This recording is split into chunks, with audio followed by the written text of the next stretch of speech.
चलिए, तो ये था हमारा कंसिडरेशन के कुछ वैलिड टर्म्स। अब हमारा अगला टॉपिक आता है, that is suit by a third party to a contract. ठीक है, अभी आपने वो जो केस हम लोगों ने पहले पार्ट में पढ़ा था, वहाँ आपने क्या देखा था, जो मैटरनल अंकल था उसने बेटियों के खिलाफ केस फाइल कर दिया। क्यों कर लिया? वहाँ पे क्या लाइन था, there can not be stranger to a contract but there can be stranger to a consideration. मतलब स्ट्रेंजर कहीं ना कहीं से आ सकता है। ठीक है, हम लोग आज वही पढ़ने वाले हैं अब कि क्या क्या ऐसा केसेस है जहाँ पे स्ट्रेंजर भी सूट फाइल कर सकता है। ठीक है, तो देखो नॉर्मली क्या होता है, नॉर्मली जो प्रिंसिपल हमारा कहता है कि स्ट्रेंजर कैन नॉट स्यू। ठीक है, stranger to a contract can not sue a contract, वो स्यू नहीं कर सकता। ठीक है, और इसके लिए जो प्रोविजन बनी है उसका नाम है doctrine of privity of contract. तो according to doctrine of privity of contract stranger can not sue but there are certain exception जहाँ पे वो स्यू कर सकता है। ठीक है, चलिए वो केसेस को देखते हैं जहाँ पे स्ट्रेंजर स्यू कर सकता है। ठीक है, चलिए, तो सबसे पहला है यहाँ पे इन द केस ऑफ ट्रस्ट। तो ट्रस्ट के केस में जो भी बेनिफिशियरी रहेंगे वो सूट फाइल कर सकते हैं। तो एक प्रश्न होगा कि सर ट्रस्ट क्या होता है? देखो, ट्रस्ट एक प्रकार का कॉन्ट्रैक्ट होता है जो दो पर्सन करते हैं।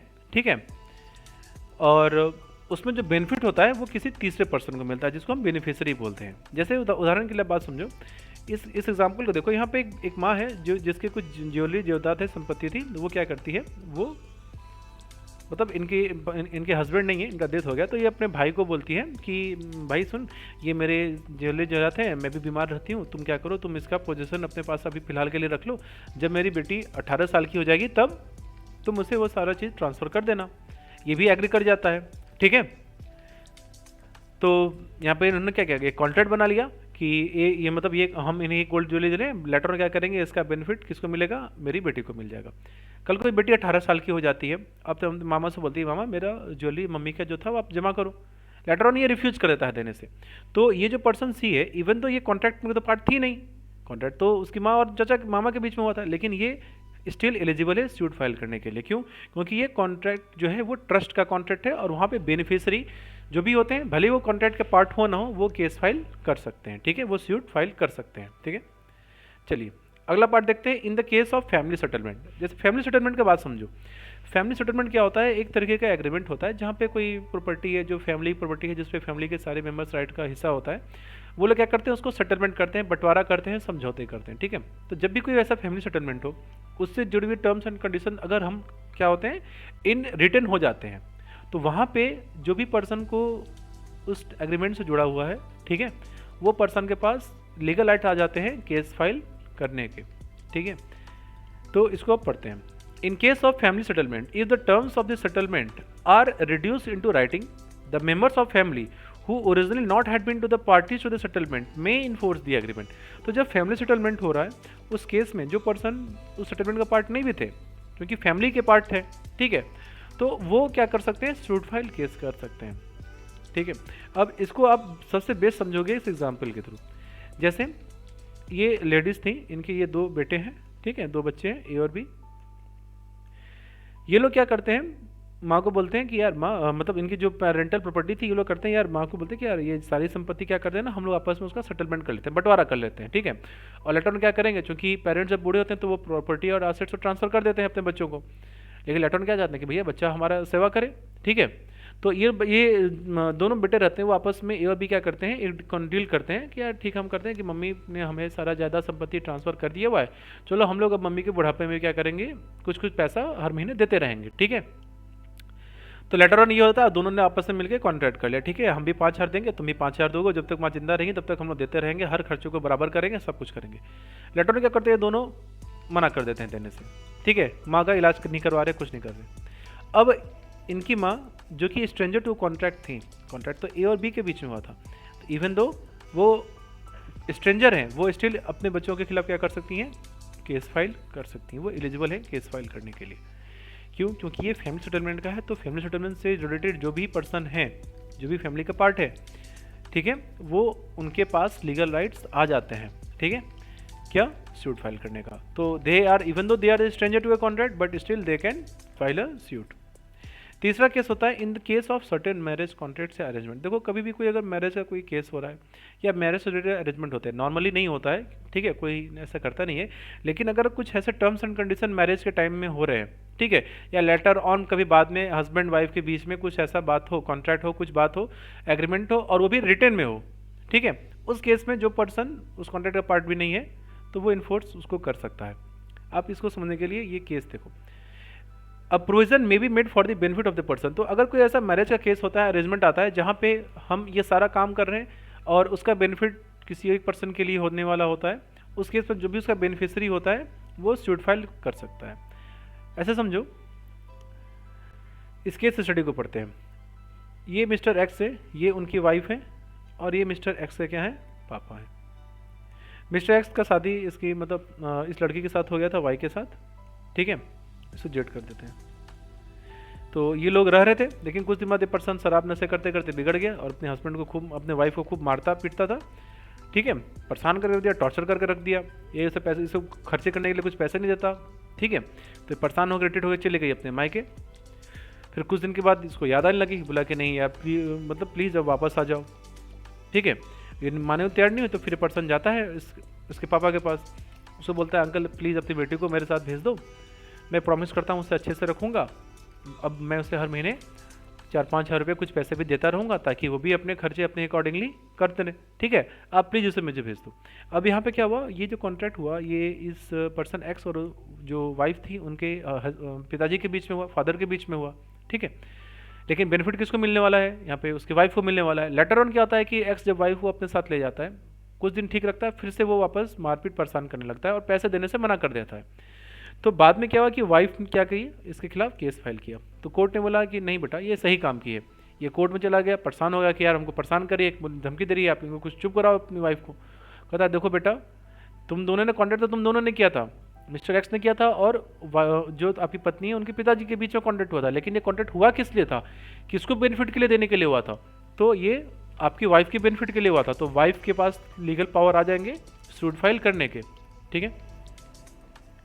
चलिए चौथा केस क्या है, in the case of assignment of contract. देखो कॉन्ट्रैक्ट ऑफ असाइनमेंट होता है जब कोई कॉन्ट्रैक्ट हम करते हैं किसी तीसरे पर्सन को बेनिफिट देने के लिए, ठीक है। तो जब भी कोई ऐसा कॉन्ट्रैक्ट हो जहाँ पे हम बेनिफिट किसी और को पहुँचाना चाह रहे हैं, उसके ही फायदे के लिए हुआ, तो वो पर्सन भी इन्फोर्स कर सकता है, सूट फाइल कर सकता है, भले वो कॉन्ट्रैक्ट का पार्ट हो या नहीं हो। यहाँ पे तो नहीं होगा, वो स्ट्रेंजर होगा, बट स्टिल वो क्या कर सकता है, सूट फाइल कर सकता है। पांचवा है आपका एक्नॉलेजमेंट और एस्टोपल। ये क्रिटिकल है थोड़ा, अब ध्यान से समझना। पहले प्रोविजन को देखते हैं। Where the promisor by his conduct acknowledges himself as an agent of the third party, it would result into a binding obligation towards third party. ये थोड़ा सा टेक्निकल लगा होगा, अब इसको सरल भाषा में समझते हैं। तो यहाँ पे एक वर्ड आया एस्टोपल, पहले एस्टोपल को समझो, एस्टोपल क्या होता है।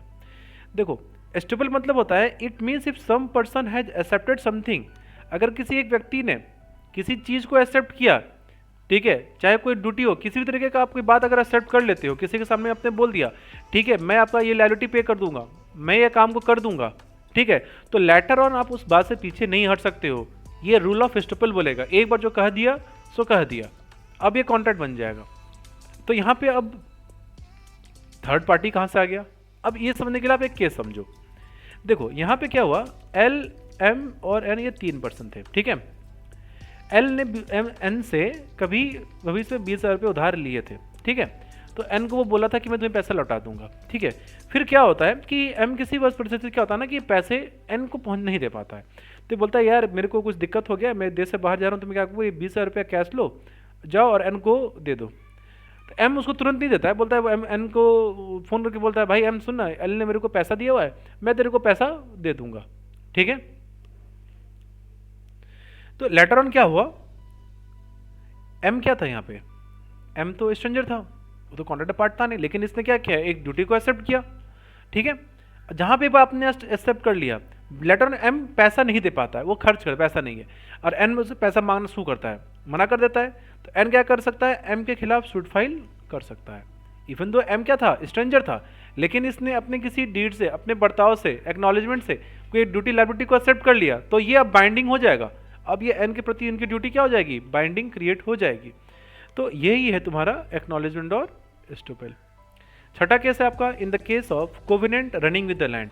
देखो covenant running with the land का मतलब क्या होता है? कोविनेंट का मतलब होता है एक सर्टेन प्रकार का कोई कंडीशन, कोई स्टिपुलेशन, ठीक है, कोई लाइबिलिटी, कोई ड्यूटी जो मैं उस कॉन्ट्रैक्ट के साथ कोई कर रहा हूं तो मैं कुछ अटैच कर देता हूं। लेटर ऑन जितने भी पर्सन उस प्रॉपर्टी एसेट या उस कॉन्ट्रैक्ट का पार्ट बनेंगे कभी भी, ठीक है, भले जो भी उसका इसेंस था उस कॉन्ट्रैक्ट का, उससे अगर कोई भी रिलेटेड आगे भी कोई भी सक्सेसर्स आते हैं, हर पे वो बाइंडिंग होगा, वही कहलाता है आपका कोविनेंट, ठीक है। तो इन द केस ऑफ कोविनेंट अगर कोई लैंड प्रॉपर्टी का ट्रांसफर है, उस वक्त अगर हमने कोई कोविनेंट अटैच कर दिया हुआ है, तो लेटर ऑन जितने भी उसके सक्सेसर्स आएंगे उस जमीन के, हर कोई उस पार्टिकुलर स्टिपुलेशन से क्या होगा, बंधा होगा, ठीक है। ऐसे केस में अगर कोई भी बात ऐसा होता है जो उस कंडीशन के हिसाब से नहीं गया, तो लेटर ऑन जो ओरिजिनल क्या था, प्रॉमिसर था, चाहे वो रहे या नहीं रहे, उसका कोई भी लीगल हायर कोई रिप्रेजेंटेटिव रहे, वो लेटर ऑन किसी भी पर्सन को स्यू कर सकता है, ठीक है। अब इस बात को ध्यान से समझो यहाँ पे। इन the case of covenant running with the land, the person who purchases land with the notice that the owner of land is bound by certain duties affecting the land, the covenant affecting the land may be enforced by the successor of the seller.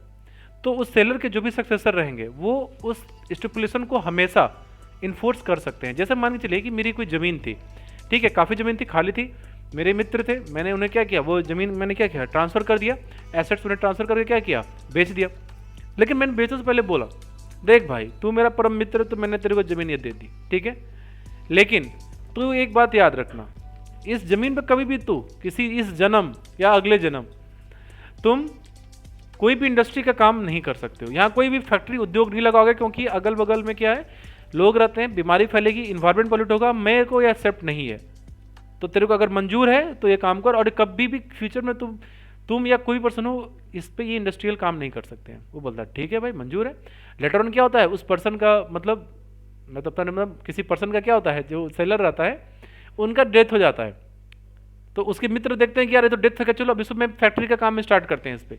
तो जो भी मेरा successor होगा या जो भी उस person का सक्सेसर होगा, लीगल हायर होगा, वो उस सेलर को सूट फाइल कर सकता है कि बेटा तू तो पापा ने मना किया था, तू कैसे बेच दिया, इवन तो वो पर्सन स्ट्रेंजर है, बट स्टिल चूंकि कोवेनेंट है, कोवेनेंट अटैच था, तो कोई भी उसके लीगल हायर सक्सेसर क्या कर सकते हैं, उसको इन्फोर्स कर सकते हैं, ठीक है, केस फाइल कर सकते हैं, भले वो स्ट्रेंजर क्यों ना हो कॉन्ट्रैक्ट के, ठीक है।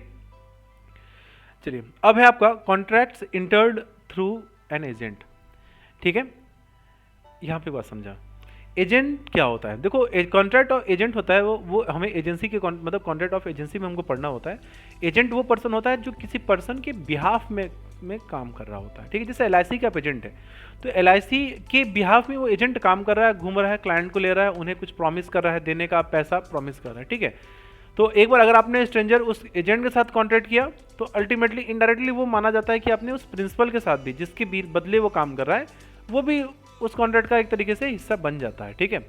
इवन तो वो स्ट्रेंजर था, जैसे LIC है, अगर आपने जैसे इमेजिन करो कि आपने कोई लोन देने की कंपनी है जो पैसे आपको उधार लोन पे देती है, उसका कोई एजेंट है, वो घूम घूम के क्या कर रहा है, क्लाइंट बना रहा है, वो पैसे उधार दे रहा है, आपने उस कॉन्ट्रैक्ट साथ उस पर्सन के साथ डील किया, उस एजेंट के साथ कोई डील एग्रीमेंट हुआ, तो अल्टीमेटली क्या हो जाएगा, आप उस प्रिंसिपल के साथ भी आपका डीड बन जाएगा, और वो प्रिंसिपल भी लेटर ऑन आपके खिलाफ सूट फाइल कर सकता है, आप भी कर सकते हो, ठीक है। यही बात यहाँ समझाया जा रहा है। The principal can enforce the contracts entered by his agent where the agent has acted within the scope of his authority and in the name of principal।